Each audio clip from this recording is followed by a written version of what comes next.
महात्मा गांधी जिला अस्पताल की मातृ एवं शिशु इकाई में बच्चा अदली बदली को लेकर परिजनों ने किया हंगामा। भीलवाड़ा के सबसे बड़े ए श्रेणी महात्मा गांधी चिकित्सालय में उस समय माहौल गर्मा गया जब एक मां के जिगर के टुकड़े को किसी और के हाथों में थमा दिया गया और पूरे अस्पताल में बच्चा अदली बदली की सूचना फैल गई। देखते ही देखते अस्पताल में माहौल गर्मा गया, जिसके बाद परिजनों ने अस्पताल कर्मचारी पर बच्चा बदलने का आरोप लगाते हुए प्रदर्शन करना शुरू कर दिया। परिजनों ने अस्पताल प्रशासन पर लापरवाही का आरोप लगाते हुए डीएनए टेस्ट कराने की मांग की है। वहीं सूचना पर जिला अस्पताल के आला अधिकारी और पुलिस मौके पर पहुंची एवं मामला शांत कराने में जुट गई। पीड़ित पिता दिनेश बिश्नोई ने कहा कि कल रात को मैंने अपनी पत्नी टीना बिश्नोई को भर्ती करवाया था और सुबह उसका ऑपरेशन हुआ, जिसके बाद हम सुबह इंतजार कर रहे थे और ऑपरेशन होने के बाद टीना के नाम से अस्पताल कर्मचारी ने आवाज लगाई और हमें कहा कि आपके लड़का हुआ और हमें लड़का दे दिया गया। जिसके बाद हम हमारे बच्चे को लेकर चले गए और उसके कुछ समय बाद अस्पताल के कर्मचारी वापस हमारे पास आए और हमें कहा कि आपके लड़की हुई है और हमें लड़की थमाकर चले गए। ऐसे में चिकित्सा कर्मचारियों ने बड़ी लापरवाही की। हम ये चाहते हैं कि हमारे चाहे लड़का हो या लड़की, उसकी डीएनए जांच होनी चाहिए। वहीं दूसरी तरफ अस्पताल अधीक्षक डॉक्टर अरुण गौड़ ने कहा कि समस्या यह है कि अस्पताल में एक साथ कई ऑपरेशन होते हैं, तो इस समय के अंतराल में ऐसी समस्याएं पैदा होती है। इसमें भी हिमिशा पत्नी दीपक सिंधी के पहले बेबी हुआ था, जिसके बाद टीना पत्नी दिनेश बिश्नोई के बेबी हुआ। बेबी होने के कारण हम बच्चों पर टैग लगाते हैं जिससे बच्चों की पहचान की जा सके। यदि फिर भी परिजनों को कोई इसमें संदेह है तो वो अपनी डीएनए जांच करवा सकते हैं। हुआ ये था कि मेरे मतलब जैसे प्रेग्नेंट मैं मतलब मेरी वाइफ को एडमिट किया, ऑपरेशन के लिए बोला गया। ऑपरेशन के अंदर ले जाने के बाद जब बच्चा हुआ मेरे को बाहर लाके बोला गया कि टीना बिश्नोई के पेरेंट्स कहाँ हैं। 4 बार बोला गया टीना बिश्नोई। जब मेरे पेरेंट्स गए वहाँ पे और हमारा बच्चा हम लेके गए, सीधा बच्चे को लेके नीचे एनआईसीयू में गए और एडमिट कराया। उसके बाद 25 मिनट बाद मेरे को वापस आके बोलते हैं कि आपके लड़का नहीं लड़की हुई है।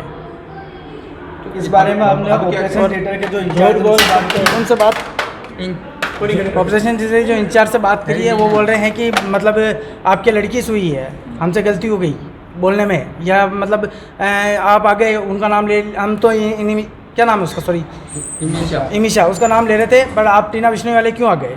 नहीं तो आपको आवाज़ लगाई गई थी लड़का देने 4 बार आवाज़ लगाई गई थी, टीना बिश्नोई के पेरेंट्स कहाँ हैं, आपके लड़का हुआ ले जाओ। तो उसके बाद हम लेके गए कितनी देर बाद बुलाया? 25 मिनट बाद। उसके बाद जब मैं नीचे से वापस फॉर्म लेने ऊपर ओटी में गया तब मेरे को बोला गया कि आपकी लड़की हुई। 25 मिनट बाद बुलाया? हाँ। और अब आपके पास क्या है? लड़की है मेरे पास अभी लड़की है।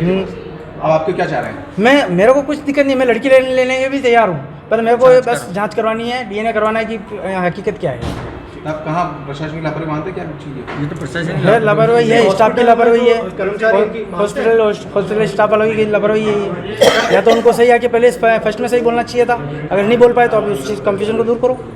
प्रॉब्लम यह है कि जब एक साथ कई सिजेरियन होते हैं, दोनों ऑपरेशन थिएटर्स में सिजेरियन चल रहे हैं, 2 बच्चे कुछ मिनट के अंतराल में सिजेरियन से निकले हैं। बेबी निमिशा पहले हुई है, बेबी टीना कुछ मिनट बाद हुई है। जब भी कोई बच्चा होता है, मरीज के पेरेंट्स को उसकी सूचना दी जाती है, आवाज़ लगाई जाती है। इस मामले में बेबी निमिशा जो हुई है, उसके गले में बाकायदा उसके बच्चे का जैसे ही बच्चा होता है, हम उसके गले में टैग लगाते हैं ताकि उसकी आइडेंटिटी डिस्प्यूट नहीं हो। उसके बाद में बेबी टीना हुई है, उसकी आइडेंटिटी भी डिस्प्यूट नहीं हो, उसके गले में भी टैग लगा हुआ है। बेबी टीना के पेरेंट्स ने बेबी निमिशा के बच्चों को ले लिया, लेकिन उन्होंने बच्चे को एनआईसीयू में ही रखा है। ठीक है, बेबी टीना के भी बच्चा है, उसको भी हमने एनआईसीयू में भी रखा है।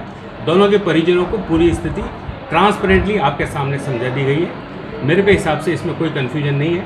जब एक साथ 4-4, 5-5 सिजेरियन होते हैं, मरीज के परिजनों को बुलाना पड़ता है। कई बार ऐसी भी स्थिति होती है कि मरीज के परिजन वहाँ नहीं होते, तो भी उनके बच्चों को हम एनआईसीयू में शिफ्ट करते हैं। और ये कन्फ्यूजन है, इस कन्फ्यूजन को हमने हमारे लेवल पे ट्रांसपेरेंटली दूर कर दिया है। फिर भी मरीज के परिजनों का पूरा हक है, वो इसको, दोनों के परिजन यहाँ हैं, दोनों को आपस में बैठ के इस चीज़ को सुलझा लिया जाएगा। पर कहने से देखा जाए तो बहुत बड़ी गलती है, तो 20 मिनट का गैप रह गया। मान लीजिए अगर ये बच्चे को लेके बाहर निकल जाते हैं या फिर बाद में पता चलता है, 1 दिन बाद पता चलता, तो फिर कैसे होता? और सर दूसरी बात है कि दोनों जो पेरेंट्स हैं एग्री हो गए अभी या फिर क्या विवाद चल रहा है? दोनों पेरेंट्स है ही डीएनए की मांग कर रहे हैं। डीएनए टेस्ट अगर कोई कराना चाहता है तो डीएनए टेस्ट कराया जा सकता है, इसमें क्या तकलीफ है? सवाल का जवाब यही है कि परिस्थितियों के अनुसार परिस्थितियाँ बदलती रहती हैं।